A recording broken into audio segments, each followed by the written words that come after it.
would like to talk to you all today about a particular place over in Jerusalem. Okay, this is in the northeast part of the city of Jerusalem. They have excavated the site, and you can now go to where this took place.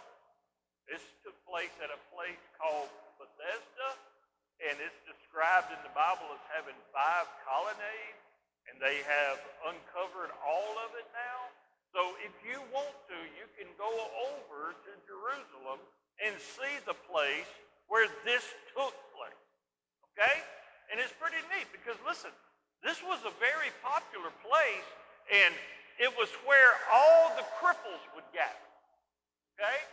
Anywhere there was a possibility of a miracle, that's where people went. It was kind of like the doctor's office of the day. You know? If you were so bad that you couldn't walk, you couldn't see, you couldn't hear, you were some type of invalid or invalid, that's how it was. Are you telling me that if I go and sit by this pool, every now and again an angel will just come over and rustle the waters, and first person to jump in gets healed? Is that right? That's what happened just a couple thousand years ago over in Jerusalem. But some time later, Jesus went up to Jerusalem. This is in John chapter 5. He was going to Jerusalem for a feast of the Jews. It says, now there is in Jerusalem near the sheep gate a pool, which in Aramaic is called Bethesda, and which is surrounded by 5 covered colonnades. It says in verse 3, here's a great number of disabled people used to lie, the blind, the lame, and the paralyzed. In verse number 4, it says, from time to time, an angel of the Lord would come down and stir up the waters. First one into the pool, after each disturbance, will be cured, whatever disease they had. Verse number 5, it says, one who had been there, had been an invalid for 38 years. 38 years. 38 years. He was probably an older gentleman who was a grown-up probably by the time he became an invalid. And here he is, an older gentleman, and he has been sitting there for almost 4 decades. That's a long time waiting to see the doctor, isn't it? You reckon there's anybody that would have gave up on year 37? Been like, he ain't coming. This ain't going to happen. I'm giving up, and in the next year, Jesus comes. That's ironic, Atlanta. Anyhow, he had been there for 38 years. It says in verse 6, when Jesus saw him lying there and learned that he had been in this condition for a long time, he asked him, do you want to get well? And I'm going to ask you that tonight. Do you want to get well? Because as Jesus said it to this guy, he says it to us every single day. Do you want to be well? Do you want to get well? He's basically saying, do you want to get right? Do you want to leave that sin out of your life today? Are you ready to run the demons off? Are you ready to get rid of this? Are you ready to change your life? Are you ready to change your life? Jesus can change your life. But he asks you first, do you want it? Do you want it? Do you want to be healed? Do you want to be healed? How bad do you want to be healed? This man wanted to be healed pretty bad. I remember when Alicia was first finding out she had lupus, she had a doctor tell her that she needed more faith, as if that was related to, an autoimmune disorder.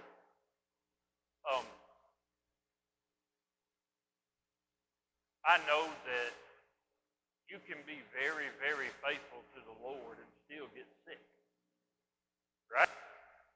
Yeah. Don't make yourself sick. And Jesus says, do you want to get well? And what this is representing to all of us is that if there is a disease in you, you need to have it removed. You need to have it taken out. You need to be healed, right? There was a man that went to the doctor on and off for 2 years. Had this lump in his side. Could not get it to go away. They just gave him antibiotic after antibiotic after antibiotic. It would swell up, go down, swell up, go down. Finally, they found out what it was. He had a piece of wood lodged in his side from where he had been hunting, and just a briar got him. That happened. For 2 years, his problem went on because of a thorn in the flesh. And no doctor fix it because they didn't ever take the problem out. When they finally remove the splinter, you heal up. Ain't that how it works? Your toe ain't never going to get better till you cut that ingrown toenail out. Right? So limber up, baby. It's time to do some sawing, right? Whatever don't belong, you got to cut it out. That's why they came up with the phrase, cut it out. Did you know that? That'll help you on Jeopardy one day. Cut it out literally means remove it. Do you want to get well? So this man says in verse 7, Sir, I have no one to help me get well. I have no one to help me in the pool. When the water's stirred, when I'm trying to get in, somebody goes down ahead of me. I keep getting beat. I can't walk. I'm invalid.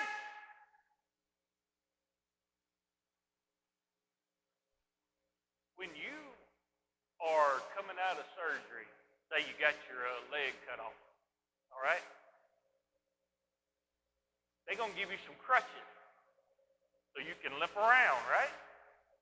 And you'll have them crutches and you'll be getting down and this, that, and the other. And then they're going to try their best to get you to get rid of the crutches, right? Because God didn't design you with these other 2 sticks sticking out, did he? It'll rub under your leg, under your arms, really raw. And like your legs at Six Flags. And it's just bad rubbing. And man, it's hurting you. It's messing up your back.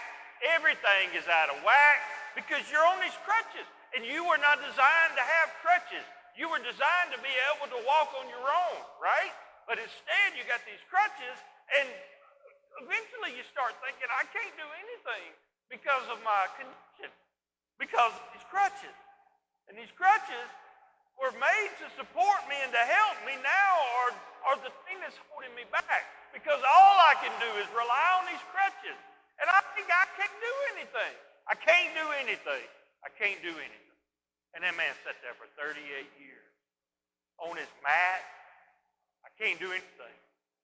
Every time I see the water stir, somebody beats me to it. Old blind Billy beat me last week. He didn't even know where he was at. No offense.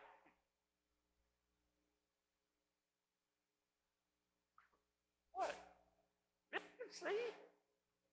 I wasn't talking about that Billy. But he's healed. So, Jesus said in verse number 8, Now this was on Saturday. This was on Saturday, which was the Sabbath, okay? Big deal. Jesus said, get up, pick up your mat and walk. Okay. Jesus was about to reveal his authority. Plain and simple. He was about to show people that he was God. He says in verse number 9, at once the man was cured. He picked up his mat and he walked. He picked up his crutches and he walked. He didn't have to have them no more, but he still took it with him. That was everything he had. That was his house, y'all. Do you understand that when you're crippled, that blanket that you're laying on, that's your house?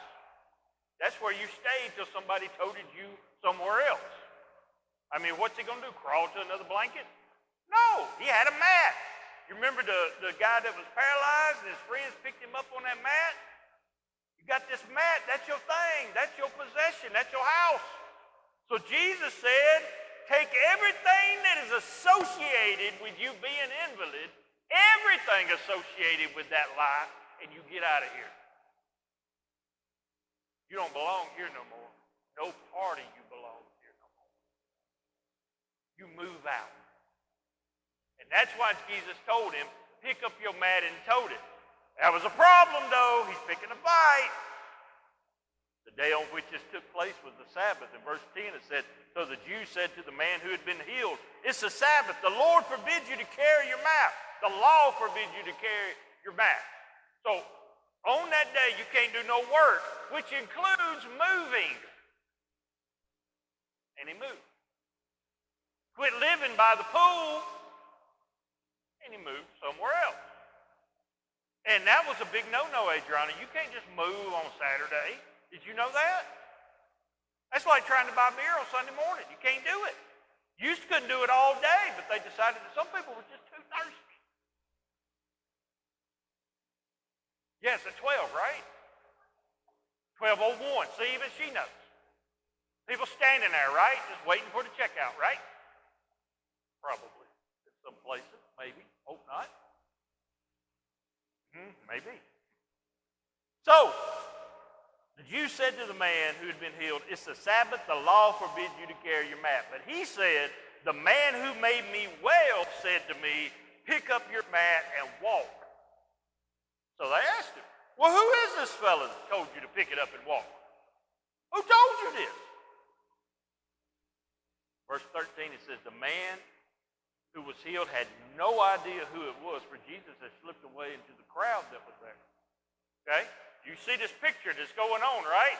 This man had been sitting there, not moving for 38 years, and now all of a sudden, he is not only up and walking around, his stuff is gone.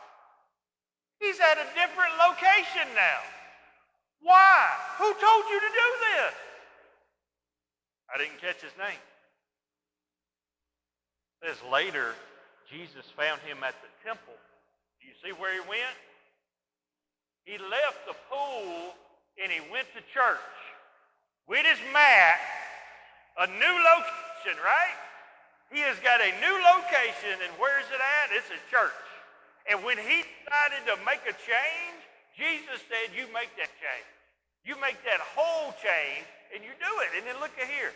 In verse 14, when Jesus found him at the temple, he said to him, see, you're well again.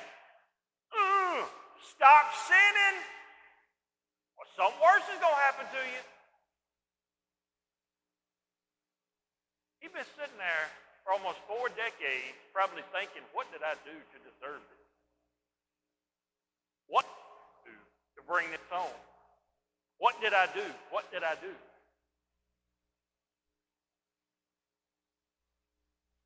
We don't know exactly what he did, if he was under the influence of a paralyzing demon for all that time and he couldn't shake it. We don't know if it was a physical thing. He was an invalid, so he just could not move, couldn't function. He was shut down. And so that seems like it was a type of possession to where he can't move. He was rendered useless. And whenever a healing presented itself, he was never able to get there. He was never able to get it. He's just lost. Yeah, he's lost. But when Jesus showed up and he asked him, do you want to get well?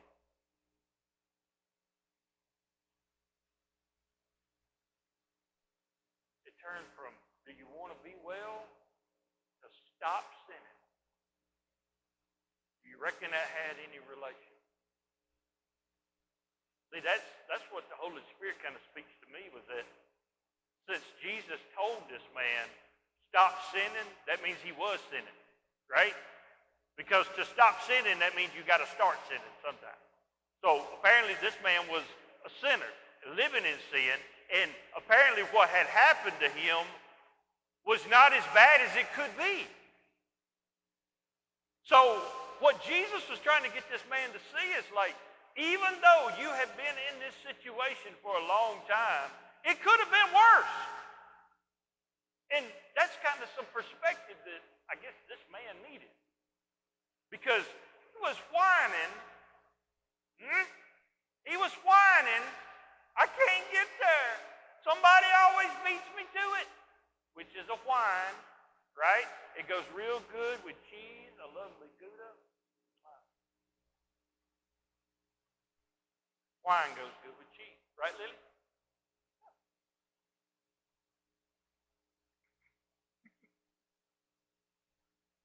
Yeah. So I think the whole point of this, when Jesus told this man to stop sinning, said the man went away and told the Jews that it was Jesus who had made him well. It did not say that this man took his mat with him. It does not say that this man went back into sin. He stopped sinning. It says that the man went away, which means to me that the man did not go back to being paralyzed or even worse. Instead, what did he do? He went and told people. It was Jesus that did it. Jesus is the one that told me to take up my mat and do it. Why did Jesus do it? Why don't you go ask him? Go ask him why he told me to do it. But I will tell you this, he healed me. I am not sitting there by that pool no more waiting on somebody else to get my spot. That ain't what's happening. And right now, today, there are people that we know. There are those of us that have crutches that we were supposed to be off of by now. Things that God has healed us from. And yet we still toting around some scars, some baggage, some remnants of it that we're not supposed to tote. And let me tell you something. This is past guilt. It's stuff that you've been forgiven for, but you still haven't forgiven yourself for. Okay? And these things are what is contained in a mat that weighs you down and keeps you from receiving the full blessing of God. Jesus wants to heal us all the way. He wants to remove us from the place of desolation and place us in a place of worship. That's what he wanted to do with this guy, and that's what he did. He said, do you want to be well? Good. Get up and get out of here. Take everything with you. You ain't coming back. And then when Jesus met him again, he said, go and don't sin no more. Something worse is going to happen to you. That wasn't a threat. That was a promise. That was how it was going to be. Jesus saved him from it. Not to go back in it. So if you have been saved, but yet you're still carrying around some weight that you're not supposed to, let it go. I promise you, demons are really good at piling on weight and piling on weight, and they whisper it in your ear, and all of a sudden it gets really heavy, right? Why do you think old guys got such long ears?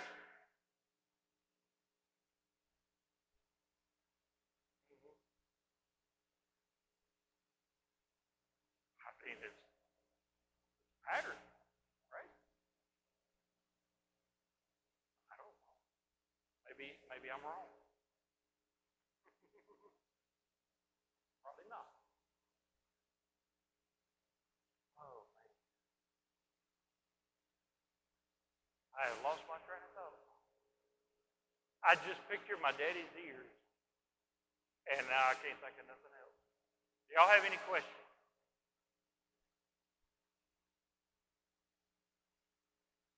All right. I didn't make it worse, though. We'll just leave it there. All right. Well, I guess we'll have a word of prayer. That's all for tonight. If you've been on a mat, get up off that mat.